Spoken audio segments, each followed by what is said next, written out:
वैसे तो 2020 लोगों के लिए मनहूस ही साबित हुआ है, क्योंकि एक तरफ कोरोना वायरस जो लगातार अपनी आगोश में लोगों को लेता जा रहा है, तो वहीं दूसरी ओर बारिश का कहर है। उत्तर प्रदेश के लिए बाढ़ बड़ी मुसीबत बन गई है। अवध क्षेत्र में नदियां बेकाबू हो गई हैं। फर्रुखाबाद में लोग घर छोड़ने पर मजबूर हो गए। बाढ़ का पानी गांवों में घुस चुका है।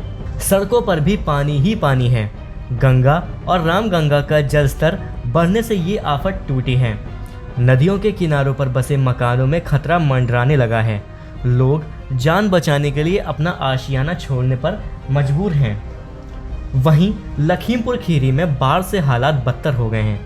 पहाड़ों पर हुई मूसलाधार बारिश के बाद घाघरा नदी का जलस्तर बढ़ गया। ऐसे में नदी की उफनती लहरों की वजह से किनारों पर काफ़ी कटान हो रहा है। इसका असर वहां बसे घरों पर दिख रहा है। घाघरा नदी के पानी में हजारों एकड़ ज़मीन डूब गई है, जबकि बड़ी संख्या में लोगों को अपना घर बार छोड़ने पर मजबूर होना पड़ रहा है।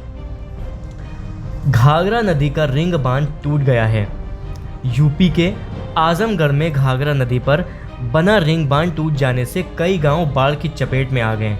करीब 100 मीटर तक बांध टूट जाने से नदी का पानी तेजी से रिहायशी इलाकों में भर रहा है।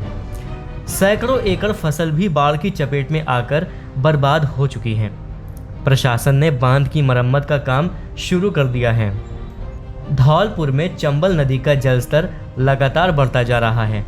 इस नदी के खतरे का निशान 129.69 मीटर है, जबकि फिलहाल पानी का स्तर 134.20 मीटर तक पहुंच चुका है, यानी खतरे के निशान से करीब 4.5 मीटर ऊपर। इससे हालात का अंदाज़ा लगाया जा सकता है। कई गांव बाढ़ के पानी में डूब गए हैं, उनका संपर्क भी कट गया है। रविवार को ही गांधी सागर बांध से चंबल नदी में पानी छोड़ा गया था। ऐसे में आशंका जताई जा रही है कि करीब 70 गांवों में संकट गहरा सकता है। वहीं बिहार के गोपालगंज में गंडक नदी का कहर करीब 1.5 महीने से जारी है। अब तक जिले की बड़ी आबादी बाढ़ के संकट से जूझ रही है। हालात ये हैं कि लोगों को अभी भी सुरक्षित ठिकानों पर ही जीवन गुजारना पड़ रहा है, क्योंकि उनके घरों से बाढ़ का पानी कम नहीं हो रहा।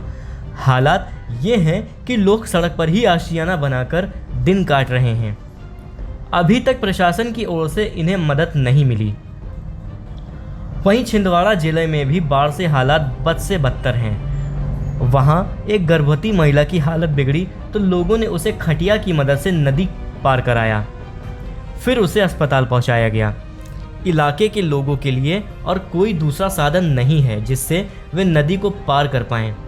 पुल पानी में डूबे हुए हैं, गाड़ियों की आवाजाही बंद है, यहाँ कोई मदद नहीं पहुँच रही। वहीं मध्य प्रदेश में बाढ़ का गंभीर असर दिखा। खरगोन में नानी नदी उफान पर है।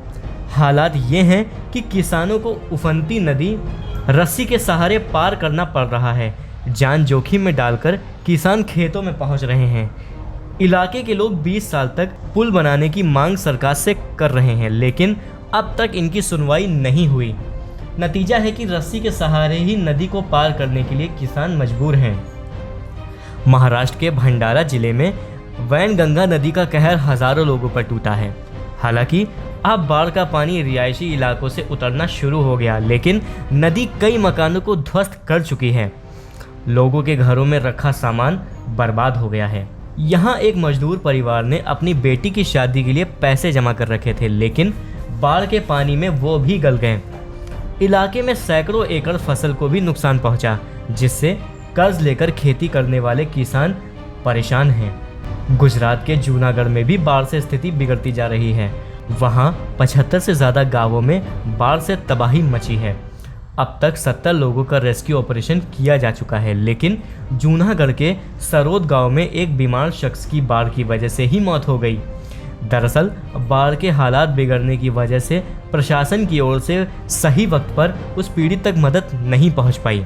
ग्रामीणों ने जैसे तैसे उसे खाट के सहारे नदी को पार कर अस्पताल पहुंचाया, लेकिन तब तक देर हो चुकी थी।